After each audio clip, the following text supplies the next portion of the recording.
കാറ്റത്തെ കിളിക്കുള്ളിൽ ഇന്നത്തെ എപ്പിസോഡിലേക്ക് എല്ലാവർക്കും സ്വാഗതം. അങ്ങനെ നമ്മൾ നിധിയാണെങ്കിൽ ഹോസ്റ്റൽ അഡ്മിഷനും കാര്യങ്ങളൊക്കെ എടുത്തിട്ടാണെങ്കിൽ നമ്മൾ സുഭാഷേട്ടനെ കാണാൻ വേണ്ടി വരുന്നുണ്ട് കേട്ടോ.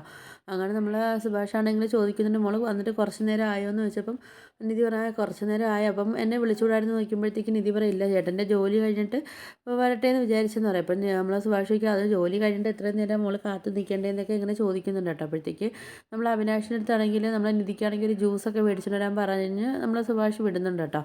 ആ സമയത്ത് നമ്മൾ സുഭാഷണയും പറയുന്നുണ്ട്, മോളെ ഇന്നലെ അവിടെ നടക്കാൻ പറ്റാത്ത കാര്യങ്ങളൊക്കെ നടന്നതിന് ഞാൻ മോളടുത്ത് മാപ്പ് ചോദിക്കുന്നതൊക്കെ പറയുന്നുണ്ട് കേട്ടോ. അപ്പം ഞങ്ങളുണ്ടായിട്ടും അങ്ങനെയൊക്കെ സംഭവിച്ചു പോയെന്നൊക്കെ ഇങ്ങനെ നമ്മൾ സുഭാഷാണെങ്കിൽ ഇങ്ങനെ വിഷമത്തോടെയൊക്കെ പറയുന്നുണ്ട് കേട്ടോ. അപ്പം നിധി പറയുന്നുണ്ട്, സുഭാഷേട്ടാ ഞാനിപ്പം അതിനല്ല വന്നത്, ഞാൻ വേറൊരു കാര്യം പറയാനാണ് വന്നത്, പക്ഷേ സുഭാഷേട്ടൻ അതിന് സമ്മതിക്കണമെന്നൊക്കെ പറയുന്നുണ്ട് കേട്ടോ. അപ്പോഴത്തേക്ക് നമ്മൾ സുഭാഷ് എന്താ കാര്യം എന്നൊക്കെ ചോദിക്കുമ്പം നിധി പറയുന്നുണ്ട്, സുഭാഷേട്ടാ ഞാനവിടെ വീട്ടിൽ നിന്ന് ഞാൻ പോവുകയാണ്, ഞാൻ വേറൊരു ഹോസ്റ്റലിൽ ഞാൻ റൂമൊക്കെ റെഡിയാക്കിയിട്ടാണ് വന്നത്, ഞാൻ ഇന്ന് തന്നെ പോകുമെന്നൊക്കെ ഇങ്ങനെ പറയുന്നുണ്ട് കേട്ടോ. അപ്പോൾ സുഭാഷേട്ടൻ എന്നെ പോകാൻ അനുവദിക്കണമെന്നൊക്കെ ഇങ്ങനെ നിധി പറയുകയൊക്കെ ചെയ്യുന്നുണ്ട് കേട്ടോ. നമ്മൾ സുഭാഷാണെങ്കിൽ നല്ല സങ്കടമൊക്കെ വരുന്നുണ്ട് കേട്ടോ. അപ്പോഴത്തേക്ക് നിധി പറയുന്നുണ്ട്, എന്തായാലും നമ്മളെ വീടിൻ്റെ അടുത്ത് തന്നെ അല്ലേ സുഭാഷേട്ടാ, പിന്നെ ഹോസ്റ്റലിൽ നിങ്ങൾക്ക് അങ്ങോട്ടും വരാം, എനിക്ക് ഇങ്ങോട്ടും ഞാൻ വരുമെന്നൊക്കെ പറയുന്നുണ്ട് കേട്ടോ. അപ്പോൾ അതുകൊണ്ട് സുഭാഷേട്ടൻ എന്നെ പോകാൻ അനുവദിക്കണമെന്നൊക്കെ നിധിയാണെങ്കിൽ പറയുന്നുണ്ട്. അപ്പോൾ നമ്മൾ സുഭാഷ് അറിയും, അതാ ഞാനിപ്പോൾ വരാൻ മോളെ എന്ന് പറഞ്ഞുകൊണ്ട് സുഭാഷ് അങ്ങ് അകത്തോട്ട് കയറിയിട്ട് നല്ല സങ്കടം കൊണ്ട് കരയൊക്കെ ചെയ്യുന്നുണ്ട് കേട്ടോ. അപ്പോഴത്തേക്ക് പിന്നെ സുഭാഷാണെങ്കിൽ പുറത്തോട്ടൊക്കെ ഇറങ്ങി വരുന്നുണ്ട്, മനസ്സില്ലാ മനസ്സോടെ ആണെങ്കിലും നിധിയെ പോകാനൊക്കെ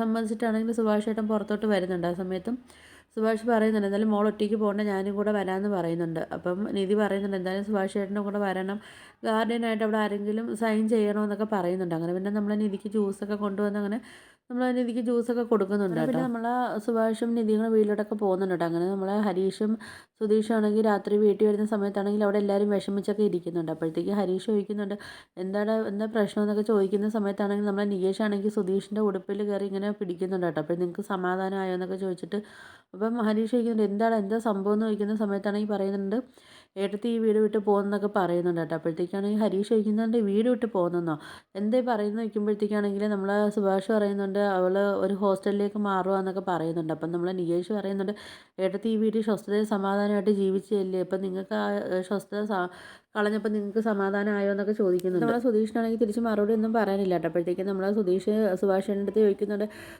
സുഭാഷേട്ടാ നിധി ഇവിടുന്ന് പോകുന്നുണ്ടെന്ന് നിങ്ങൾ എന്ത് ലാഘവത്തോടെ പറയുന്നത്, നിങ്ങൾക്ക് ഒന്ന് പറഞ്ഞൂടെ അവളെ ഇവിടുന്ന് പോകരുതെന്ന് പറഞ്ഞൂടെ എന്നൊക്കെ ചോദിക്കുന്നുണ്ട് കേട്ടോ. അപ്പോൾ നമ്മൾ പറയുന്നുണ്ട്, ഞാൻ എന്താ പറയേണ്ടത്, അവൾ ഇത്രയും നാൾ നമ്മളടുത്തുള്ള ഒരു വിശ്വാസവും കാര്യങ്ങളും കൊണ്ട് അവൾ ഇവിടെ നിന്നേന്നൊക്കെ പറയുന്നുണ്ട് കേട്ടോ. അങ്ങനെ നമ്മളെ നിധിയാണെങ്കിൽ ബാഗും കൊണ്ട് പുറത്തോട്ട് വരുന്നുണ്ട്. അപ്പം നമ്മൾ നികേഷ് പറയുന്നുണ്ട്, ഏട്ടത്തി പോവാതിരുന്നോടെ പ്ലീസ് എന്നൊക്കെ പറയുന്നുണ്ട്. അപ്പോഴത്തേക്ക് നിധി പറയുന്നുണ്ട്, നികേഷ് നീ എന്നെ തടയരുത്, എനിക്ക് പോകണമെന്നൊക്കെ പറയുന്നുണ്ട് കേട്ടോ. നിനക്ക് എപ്പോൾ വേണമെങ്കിലും എന്നെ വന്ന് കാണാം, ഞാനും നിനക്ക് നിങ്ങളെ കാണാൻ വേണ്ടി വരുമെന്നൊക്കെ നമ്മൾ നിധിയാണെങ്കിൽ നികേഷിൻ്റെ അടുത്ത് പറയുകയൊക്കെ ചെയ്യുന്നുണ്ട് കേട്ടോ. അപ്പോഴത്തേക്കാണെങ്കിൽ നമ്മൾ സുഭാഷിട്ടം പറയുന്നുണ്ട്, നികേഷ് നിധിയെ തടയരുത്, അവൾ പൊയ്ക്കോട്ടെ എന്നൊക്കെ പറയുന്നുണ്ട് കേട്ടോ. അവൾ പെൺകുട്ടിയെ നമ്മൾ പോകരുതെന്ന് പറയാൻ വേണ്ടി നമുക്ക് എന്ത് യോഗ്യതയുള്ളതെന്നൊക്കെ നമ്മൾ സുഭാഷ് പറയുന്നുണ്ട്. അപ്പോൾ പോകുന്ന സമയത്താണെങ്കിൽ അവളെ തടഞ്ഞും കരഞ്ഞും ഒന്നും അവളെ വിഷമിപ്പിക്കരുതെന്നൊക്കെ നമ്മൾ സുഭാഷ് പറയുന്നുണ്ട് കേട്ടോ. അങ്ങനെ പിന്നെ നമ്മളെ സുധീഷാണെങ്കിൽ നിധിയടുത്ത് വന്ന് ഒരുപാട് സോറിയും കാര്യങ്ങളൊക്കെ പറയുന്നുണ്ട്. അപ്പം നമ്മളെ നിധി പറയുന്നുണ്ട്, എന്തായാലും ഈ ഡ്രാമയും കാര്യങ്ങളൊന്നും എൻ്റെ അടുത്ത് വേണ്ടാന്നൊക്കെ പറയുന്നുണ്ട് കേട്ടോ. അപ്പോഴത്തേക്കാണെങ്കിൽ നമ്മളെ സുഭാഷ് പറയുന്നുണ്ട്, സുധീഷ് വേണ്ട, അവൾ പൊയ്ക്കോട്ടെ എന്ന് പറയുന്നുണ്ട്. അപ്പോഴത്തേക്ക് നമ്മളെ സുഭാഷിൻ്റെ അടുത്ത് പറയുന്നുണ്ട്, എന്താ സുഭാഷ് ചേട്ടാ ഇങ്ങനെ പറയുന്നത്, ഒന്ന് പറഞ്ഞൂടെ അവളെ പോകരുതെന്ന് പറഞ്ഞുകൊണ്ട് സുഭാഷ് ചേട്ടനും അവൾക്കൊപ്പം നിൽക്കുകയാണോ എന്നൊക്കെ ചോദിക്കുന്നുണ്ട് കേട്ടോ. അപ്പോഴത്തേക്കാണെങ്കിൽ നമ്മൾ സുഭാഷ് ആണെങ്കിൽ ഒന്നും മറുപടി ഒന്നും പറയുന്നില്ല. അങ്ങനെ നമ്മൾ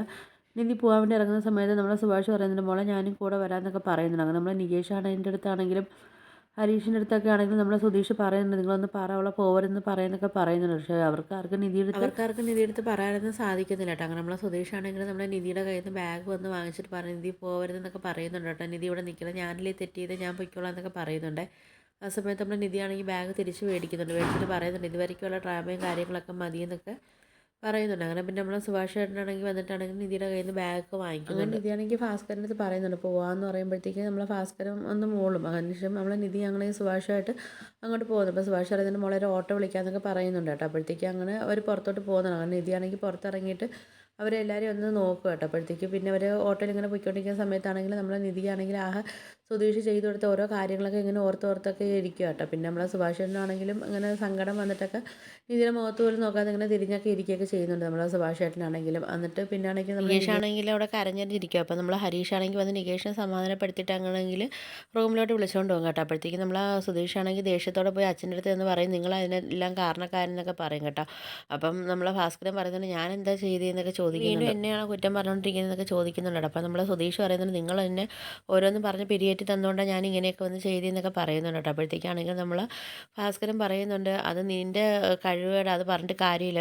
സ്ത്രീകളുമായിട്ട് ഇടപെടുന്നതിന് മുമ്പാണെങ്കിൽ അവരെ മനസ്സ് പഠിക്കണം എന്നൊക്കെ പറയുന്നുണ്ട് കേട്ടോ. സുധീഷാണെങ്കിൽ അച്ഛനടിക്കാൻ വേണ്ടി ഒരു മരക്കമ്പൊക്കെ എടുത്തുകൊണ്ട് വരുന്നുണ്ട് കേട്ടോ. അപ്പോഴത്തേക്കാണെങ്കിൽ നമ്മൾ ഹരീഷാണെങ്കിൽ വന്ന് ഓടി പിടിച്ച് മാറ്റിയൊക്കെ ചെയ്യുന്നുണ്ട്. അപ്പം നമ്മൾ ഭാസ്കരൻ പറയുന്നുണ്ട്, വാടാ വന്നത് ഞാൻ അടിച്ച് കൊല്ലും, എന്നിട്ട് നീ ഒരു 10-15 വർഷം പോയി ജയിലിൽ പോയൊക്കെ കിടക്കാനൊക്കെ പറയുന്നുണ്ട്. അങ്ങനെ പിന്നെ നമ്മൾ സുധീഷാണെങ്കിൽ അവിടെ ഇങ്ങനെ വിഷമം പറഞ്ഞ് ഇങ്ങനെ കരഞ്ഞുകൊണ്ടൊക്കെ ഇരിപ്പുണ്ട്. ഹരീഷാണെങ്കിലും സുധീഷിനെ സമാധാനപ്പെടുത്തിയൊക്കെ റൂമിലോട്ട് കൊണ്ടുപോകുന്നുണ്ട്. അപ്പോഴത്തേക്കാണെങ്കിൽ നമ്മളെ ഭാസ്കരനാണെങ്കിൽ ആ കമ്പ് എടുത്ത് കൈ വെച്ചിട്ട് പറയുന്നുണ്ട്, ഗ്രഹണി പിടിച്ചവനാണെങ്കിൽ ചക്ക പോലെ പെരുമാറിയിട്ടാണെങ്കിൽ ഇപ്പോൾ എന്നെ ആണെങ്കിൽ കുറ്റം പറയുന്നു എന്നൊക്കെ ഇങ്ങനെ ഭാസ്കരൻ ഇങ്ങനെ പറഞ്ഞുകൊണ്ടിരിക്കുന്നുണ്ട് കേട്ടോ. പിന്നെ ആണെങ്കിലും നമ്മൾ നിധിയും സുഭാഷ് ചേട്ടനാണെങ്കിലും ഹോസ്റ്റലിൽ ചെന്നിട്ടാണെങ്കിൽ സുഭാഷ് ചേട്ടനാണെങ്കിലും നമ്മൾ നിധിയുടെ ആ ഫോമും കാര്യമെല്ലാം ഫില്ല് ചെയ്തൊക്കെ കൊടുക്കുകയൊക്കെ ചെയ്യുന്നുണ്ട്. ഇന്നത്തെ വീഡിയോസായിട്ട് കാണിക്കുന്നത്. അപ്പോൾ നിങ്ങൾക്ക് വീഡിയോസൊക്കെ ഇഷ്ടപ്പെട്ടാൽ ഒന്ന് ലൈക്ക് ചെയ്ത് ഷെയർ ചെയ്ത് സബ്സ്ക്രൈബ് ചെയ്ത് കൂടുതലുള്ള ബെല്ലൈക്കൺ എനേബിൾ ചെയ്ത് ഒന്ന് സപ്പോർട്ട് ചെയ്യണേ.